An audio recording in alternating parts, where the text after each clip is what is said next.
Obrigado, Sra. Presidente.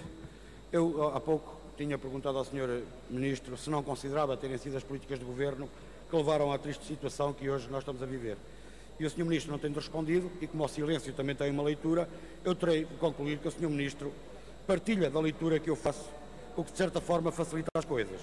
E assim nós estamos de acordo em afirmar que foram as políticas do Governo PSD-CDS que fizeram disparar o número de pessoas a viver abaixo do limiar da pobreza, que aumentaram a pobreza e a intensidade da pobreza, que o Governo aumentou o número de pessoas em risco de exclusão social e aumentou o número de crianças pobres, e que o Governo engordou os mais ricos, ao mesmo tempo que emagreceu os mais pobres e ao mesmo tempo que criou novos pobres.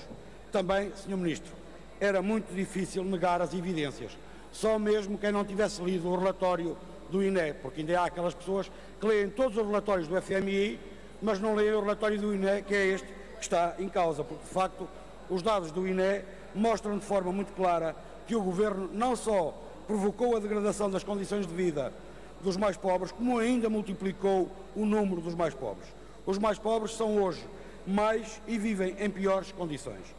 E esta triste realidade é de facto o resultado da diminuição dos apoios sociais que este Governo foi fazendo ao longo do tempo. O número de beneficiários do rendimento social de inserção caiu 40% relativamente a 2010. Hoje, só 16% das pessoas abaixo do limiar da pobreza têm acesso ao rendimento social de inserção. Antes do Governo tomar posse, eram quase 30%. O risco de pobreza entre as crianças aumentou 3 pontos percentuais e com este Governo a taxa de desemprego de longa duração passou de 4% para 9%. É este o retrato do inquérito publicado agora pelo INE. E não é verdade o que diz o Sr. Primeiro-Ministro quando afirma que isto é apenas o eco de 2013, que agora as coisas estão melhores, mas muito melhores. Não é verdade. Com este orçamento para 2015, não é necessário ser adivinho para perceber que em 2015 as desigualdades se vão acentuar e que a pobreza vai continuar a alastrar de forma assustadora. No Orçamento de Estado para 2015, o Governo decidiu, por opção, voltar a baixar o IRC novamente das grandes empresas e voltou a aumentar também, por opção, os impostos sobre as famílias.